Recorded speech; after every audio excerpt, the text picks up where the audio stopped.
So I had a huge revelation yesterday.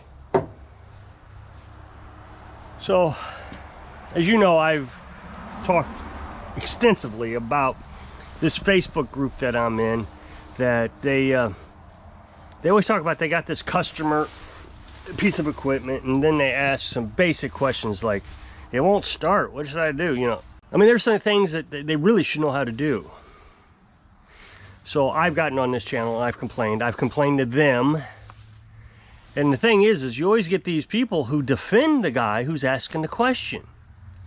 And, you know, you get a few thumbs up like, hey, you know what, you're right, that these people should not be doing lawnmower repair until they have some more experience.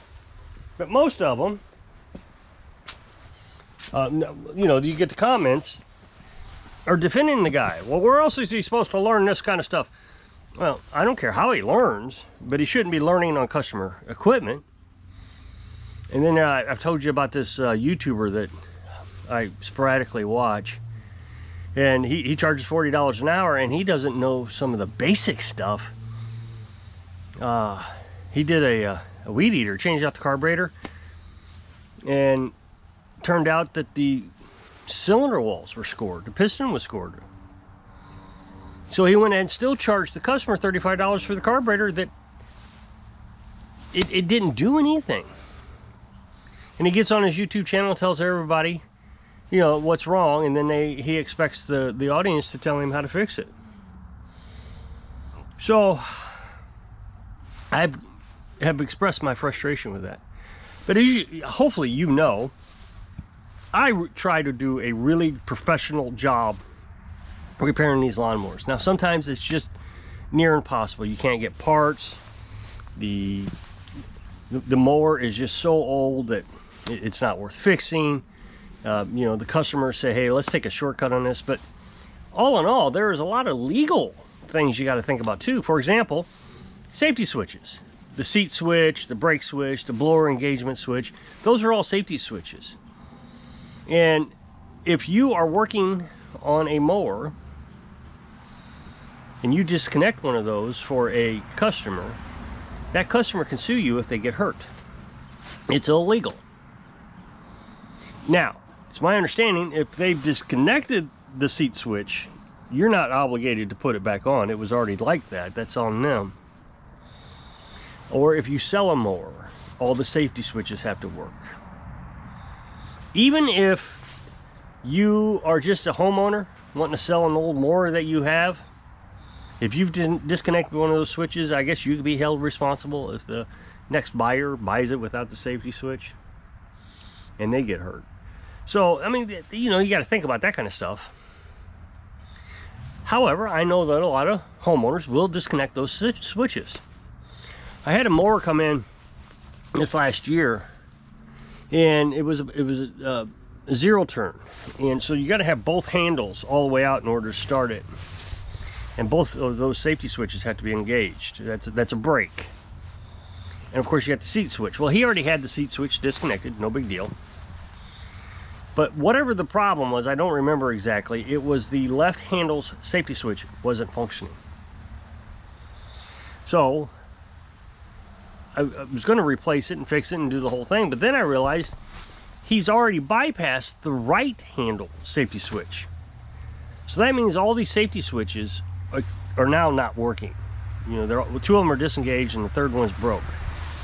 So I told the guy, look, I'm not going to be responsible for fixing this. It's against the law for me to work on it. So, you know, you can have it back. I mean, I can tell you, you know, if you use the zip tie and hold that down, that's up to you, but I'm not going to work on it until those other safety switches are repaired. And he said, well, I don't want to repair them. And I said, well, then I can't work on it. You know, something to that effect. So he took it back, put the zip tie on it, and later, I mean, I didn't charge him, but later, $25 showed up in my mailbox. So I would imagine he came by sometime and paid me for the effort that I put into it. I mean, there was nothing mean about it. He just didn't want to re-engage those safety switches. So, but you know, you just got to be careful with these kind of things. So I get aggravated, like I said, about these folks on Facebook, and I just can't understand it. So yesterday I got a lawnmower in, and he said it wouldn't start.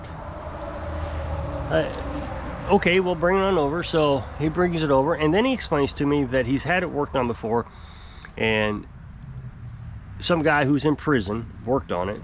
He's now in prison. Bypassed the ignition solenoid, which I'm going to explain here in a minute. Now, here's the thing that bothered me about this is he said I had worked on this lawnmower before. Well, I'm looking at it, and I hadn't. The one I worked on was, I worked on it like, I don't know, maybe 3 or 4 weeks ago. It wasn't that long ago. And it was a very nice mower, very clean mower, and it had diesel and a gasoline. His this man's son had a can of diesel, and the father picked it up and put it in his lawnmower.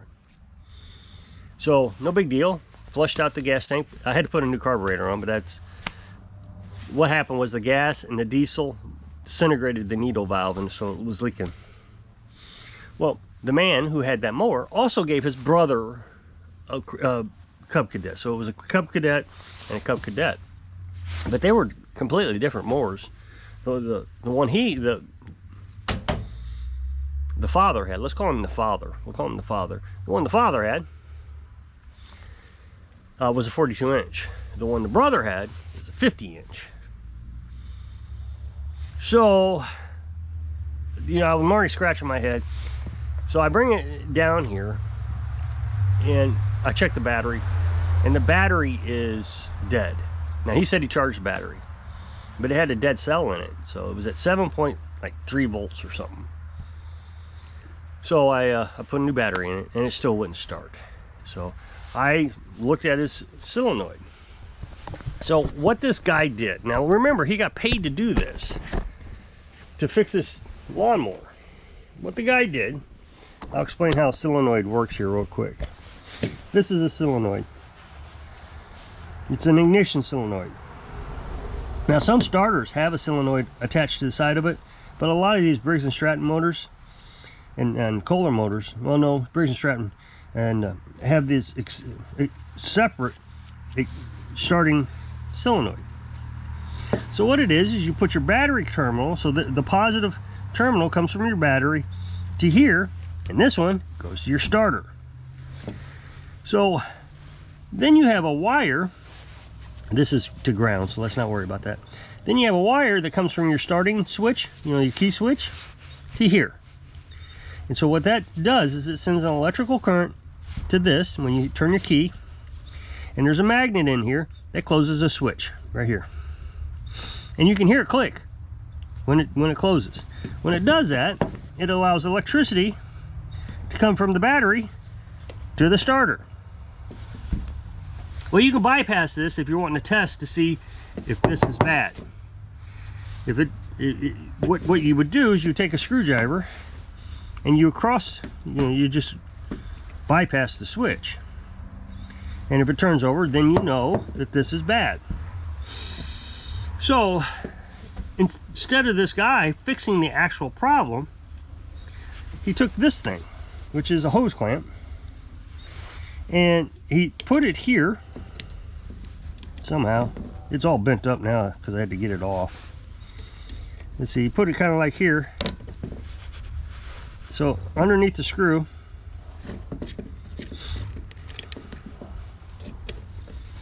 this is the wrong solenoid, but so anyway, he put it in here, and so then he told the customer all you got to do is just touch this over here like this, and your engine will start. Well, you can see it's all burned up, and I mean that gets hot really fast. So he rigged it up. Unprofessional, unsafe. You've bypassed all your safety switches. You burn your fingers. I burned my finger yesterday demonstrating it, but it's gone today. That's strange. I don't know if that made any sense, but that's how this works. Well, what the actual problem was the wire that comes from the key switch to here had a short in it, a kink. And so what was happening, and it was easy to see, I had my multimeter, was at the key switch. When you turn the key, it was at 12.3 volts like it's supposed to be. The battery was a little low, but that's okay. 12.3 volts. But when you put your multimeter over here, it was at 7.9. It was a voltage drop from the key switch to here because of that kink. So I cut out the kink and I replaced the, I added a piece of wire in between the key switch and the ignition coil, or solenoid, ignition solenoid. It was a fairly professional job. Now, the father, after the brother dropped off the lawnmower, the father came over and explained to me that I probably should just buy a whole new wiring harness. Well, that was $500. And my concern was, okay, I'll put a new wiring harness on it, and then they say they don't want to pay it. Now I got this mower that he only paid $500 for, that I got to try to sell. I'll never get the money out of it. And I told the guy that. I said, I gotta have a stopping point.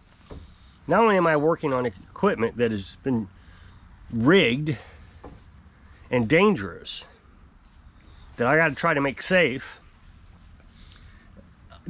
So then I got to put a new wiring harness on it, and I'm going to be out the money if it doesn't get paid. Oh no, he'll pay. Well, yeah, that's easy to say until you're actually looking at a $500 lawnmower that has $500 in repairs. So I mean, I just wasn't going to do it. If that's what they wanted, I would have said, look, either you buy the part up front and send it to me, or we'll just fix it this way. But I think this was the best bet, was just to, anyway, I got it running. The key switch works, everything works. So it kind of made me think, that's interesting, because I know the guy who did it. He's in jail. He was working on them last summer, and he started running from the cops, drug charges, and him and his wife were both in jail. So, I mean, I know who it is, and it's obvious that he was not interested in actually fixing it. Now, he had a lot of customers, and a lot of customers, my customers, talk about him. Yeah, I used to have him work on them. But he's not fixing them. He's rigging them. And so I talked to Carolyn about it. It was, when you're on those kind of illegal substances, you're not, I guess, focused on actually repairing the job. You're just trying to get some money so you can get your next fix, your next hit.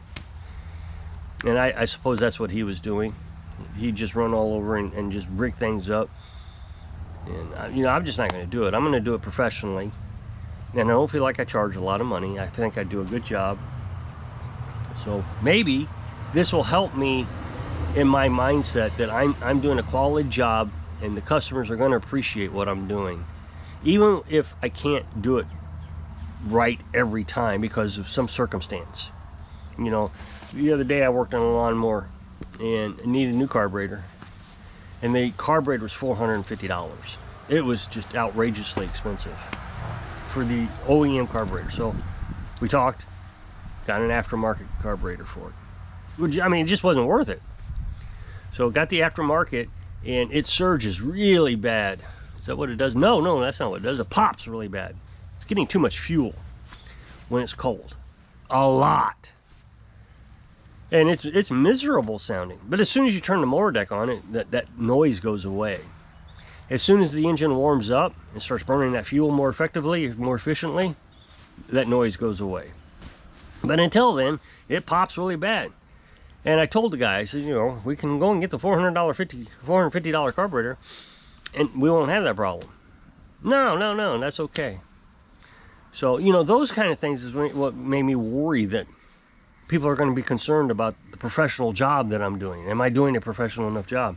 Or am I just slapping stuff on it? But, after seeing this, I clearly understand that these backyard mechanics, like myself, are not concerned about actually doing a good job. They're concerned about just making that quick buck, getting as much money out of the dude as they can, and if it breaks in, well, you just pay me again to come fix it. So hopefully I can be doing this a long time without upsetting a lot of people. And you know, like I said the other day, had a John Deere here, fixed the deck all up, got it running great, and when they took it, one of the bars fell off. It was kind of unrelated, it really was. It wasn't the same thing, but of course they didn't know that. So I immediately turned around and went back and fixed it. Haven't heard a word from them. They seem to be happy.